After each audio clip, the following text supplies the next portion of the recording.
네, 로펌 머스트 노우의 조우성 변호사입니다.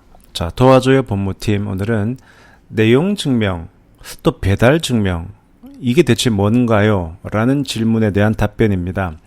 내용 증명은 얘기 많이 들어보셨을 텐데요. 또 배달 증명이라는 말도 있습니다.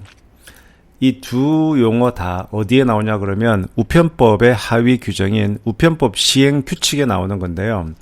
우편법 시행 규칙에 보면 선택적 우편 영무라 그래서 보편적 우편 영무가 있고 선택적 우편 영무가 있는데, 쉽게 말하면 보편적인 우편 영무보다 조금 플러스 알파로 뭔가 서비스가 더해지는 그걸 얘기하는 겁니다. 그 중에 하나가 증명 취급인데요. 증명 취급에 보면 내용 증명과 배달 증명 두 가지가 있어요. 내용 증명은 뭐냐 그러면 등기 취급을 전제로 해서 발송인이 수취인에게 어떤 내용의 문서를 언제 발송했냐는 사실을 우체국이 증명하는 특수취급 제도고요. 배달 증명은 역시 등기 취급을 전제로 우편물이 언제 배달되었느냐, 그리고 그 다음에 그 받은 사람이 누구냐라는 것을 배달 우체국에서 증명을 한 다음에 그것을 보낸 사람에게 통지하는 특수취급 제도다. 쉽게 말하면 내용 증명은 요런 내용으로 언제 보냈다라는 걸 증명한다 그러면, 배달 증명은 이런 내용으로 언제 받았다라는 걸 증명해주는 제도라고 할 수 있습니다. 근데 이제 약간 헷갈리는 것은 내용 증명, 즉 배달 증명이 아니고 내용 증명만 보내도 사실은 이게 나중에 우리가 증명할 때 보면은 몇 월 며칠 날 직장 동료 김갑동이가 받았다, 이런 내용이 이렇게 표시가 되어 있긴 하거든요.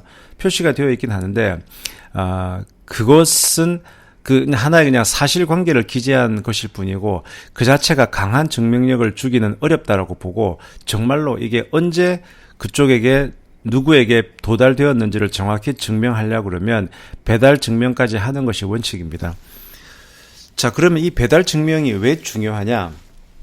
우리 민법상 의사표시의 효력 발생 시기, 효력 발생 시기, 의사표시의 효력 발생은, 자, 예를 들어서 내가 4월 1일 날 그쪽으로 뭘 보냈는데 그쪽에 4월 3일에 도착했어요. 그러면 내가 보낸 날짜, 발신한 4월 1일자를 기준으로 효력을 발생시키는 거 볼 것인가, 아니면 받은 날짜 4월 3일을 기준으로 효력을 발생했다고 볼 것인가, 다툼이 있는데 우리 법은 도달주의를 택하고 있습니다. 즉 내가 언제 의사표시를 했는가 보다는 언제 상대방에게 의사표시가 도달되었는가, 그때 의사표시의 효력이 발생되는 걸로 보는 거거든요. 예를 들어서 내가 계약 해제를 했다.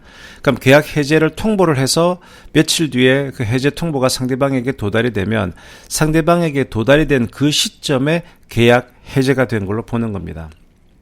실제 분쟁을 하다 보면 날짜 하루 이틀 차이에 이게 뭐가 먼저 효력이 발생했는가가 문제가 되는 경우가 왕왕 있어요. 그래서 정말 중요한 의사표시의 경우에는 내용 증명만 할 것이 아니고 배달 증명도 같이 신청하는 것이 좋습니다. 그러면 내가 이거 배달 증명 제도 같은 걸 몰랐습니다. 그러면 우편물을 보낸 이후에 그거 배달 증명 좀 신청해 주십시오 라고 사후에 신청할 수가 있습니다. 그거는 원래 내가 우편물을 발송한 다음 날부터 1년 내에는 이런 배달 증명해달라고 하는 사후 청구가 가능하고요. 그러니까 일반적으로 우편물을 발송할 때는 1년 이내에는 가능하고, 내가 만약에 내용 증명으로 보냈다. 내용 증명으로 보냈으면 3년 이내에는 제가 그때 2년 반 전에 내용 증명으로 보냈던 거 배달 증명으로 좀 배달 증명을 해주세요 라고 하면은 언제 누가 어떤 내용을 받았는지를 우체국이 공적으로 증명을 해주는 겁니다. 그래서 다시 한번 말씀드리면 중요한 의사표시고, 이 의사표시를 상대방이 언제 누가 받았는지가 나중에 분쟁의 소지가 있을 경우에는 아예 처음에 보낼 때 내용 증명 플러스 배달 증명으로 같이 신청하는 게 좋고, 만약에 내가 깜빡했다 그러면 원칙적으로 1년 이내에는 배달 증명을 받을 수 있고, 내가 내용 증명으로 보낸 거라면 3년 이내에는 추후에 받을 수 있다는 점을 알아두시기 바랍니다. 지금까지 로펌 머스트 노우의 조우성 변호사였습니다.